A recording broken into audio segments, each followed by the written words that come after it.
20 फरवरी को सुबह 4:30 बजे मेरे पिता मानवेंद्र सिंह से नीट की परीक्षा पास करने और एमबीबीएस करने की बात को लेकर काफ़ी बहस हो गई थी। तब मैंने उसी समय घर में रखी अपनी पिता की लाइसेंसी राइफल से उनको गोली मार दी, उनकी हत्या कर दी और लाश के हाथ पैर को काटकर अलग अलग जगहों पर छुपा दिया। ब्रेजा गाड़ी से बाहर झाड़ियों में जाकर छुपाया और बाकी को अपने घर में छुपा दिया। ये कबूलनामा है, ये एफआईआर है जो लखनऊ में अक्षत ने अपने पिता मानवेंद्र की हत्या की। उस मामले में एफआईआर दर्ज हो चुकी है और इस एफआईआर में साफ कोट करके लिखा हुआ है, अक्षत ने ये पूरी उस रात की कहानी पुलिस को बताई है। बताया उसने कि किस बात पर बहस हुई, बताया उसने कि क्यों उसने अपने पिता की हत्या की, ना सिर्फ हत्या की बल्कि निर्मम हत्या की और उनके बॉडी पार्ट्स को अलग अलग जगह पर छुपा दिया। और इस तरीके से पूरा केस जो है 3 दिन बाद खुल गया था।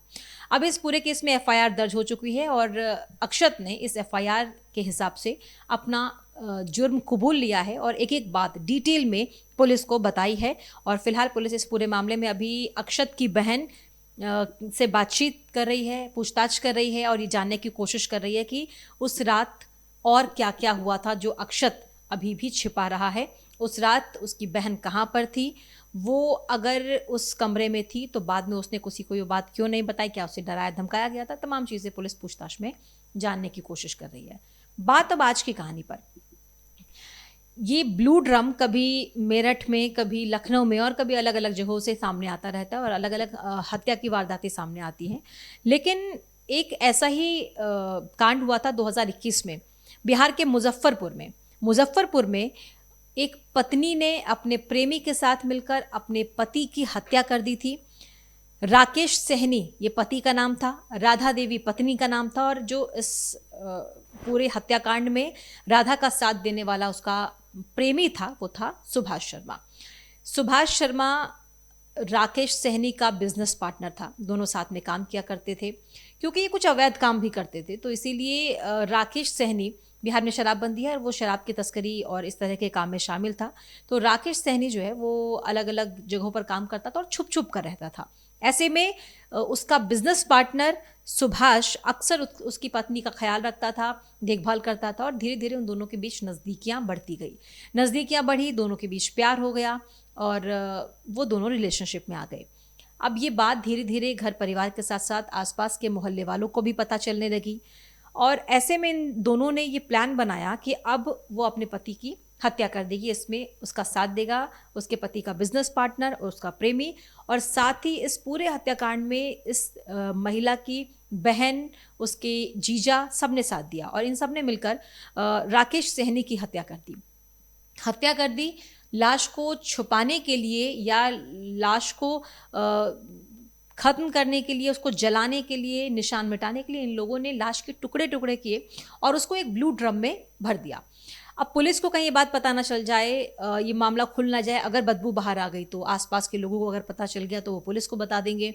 बदबू बाहर ना आए उसके लिए इन लोगों ने बहुत सारे रसायन यानी बहुत सारे केमिकल जो हैं उसको ड्रम में डाल दिया और उसे गलाने की कोशिश की। नमक बहुत सारा डाला, इस तरीके से अलग अलग तरीक़ों से उसे गलाने की कोशिश की और उन्होंने ये सोचा ऐसा अगर वो करेंगे तो पुलिस से बच सकते हैं और उन्होंने बहुत सारे केमिकल जो है उस ड्रम में डाल दिए। कुछ दिनों तक सब ठीक भी रहा, लेकिन अचानक एक दिन वो केमिकल रिएक्ट कर गया। केमिकल का रिएक्शन ऐसा हुआ कि उसमें ब्लास्ट हो गया और आग लग गई। अब उस ड्रम में जिसमें लाश के टुकड़े रखे हैं उसमें केमिकल डाला गया, वो कई दिनों से घर में यूं ही पड़ा हुआ था। लाश धीरे धीरे गल भी रही थी, उसमें बहुत सारा नमक भी डाला था, लेकिन रिएक्शन ऐसा हुआ कि केमिकल ब्लास्ट हो गया और वो ड्रम, लाश वाला ड्रम बुरी तरीके से फट गया, पूरे घर में आग लग गई। अब जब आग लगी तो फायर ब्रिगेड को बुलाया गया, पुलिस को बुलाया गया जांच करने के लिए आग कैसे लगी, क्यों लगी। पुलिस जब पहुंची तो पुलिस ने देखा कि आग जब लगी उसके बाद घर में शव के छोटे छोटे टुकड़े, और उसको जब जांचा गया, जब पूरा इन्वेस्टिगेशन किया गया तो पता चला कि इस ड्रम में लाश के टुकड़े रखे गए थे और उसे नमक, ब्लीचिंग पाउडर, फिनाइल और बाकी अन्य केमिकल उसमें डाले गए थे और लाश को जो है वो डिकम्पोज करने की पूरी कोशिश की जा रही थी। अब ऐसे में पुलिस ने पूछताछ की और उसके बिजनेस पार्टनर को पकड़ लिया, लेकिन उसकी पत्नी भाग गई वहाँ से। 2021 का ये केस है, आज 2026 में हम हैं, 5 साल हो गए हैं, पत्नी अभी भी फरार है। पुलिस अब तक पत्नी तक नहीं पहुंच पाई है। 5 साल के इन्वेस्टिगेशन में पुलिस ये पता नहीं लगा पाई है कि उसकी पत्नी, जिसने अपने पति के टुकड़े टुकड़े कर दिए, ड्रम में डाल दिया, वो कहाँ है। इस बात पुलिस अभी भी इस पूरे मामले की इन्वेस्टिगेशन में जुटी हुई है और कोशिश कर रही है कि वो मिल जाए। लेकिन 2021 में सिकंदरपुर थाना के अंतर्गत एक ड्रम कांड हुआ था, जिसमें अभियुक्त को ड्रम में केमिकल डाल करके और टुकड़ा टुकड़ा काट करके बॉडी को उसमें रख दिया गया था और उसमें हत्या कर दिया गया था।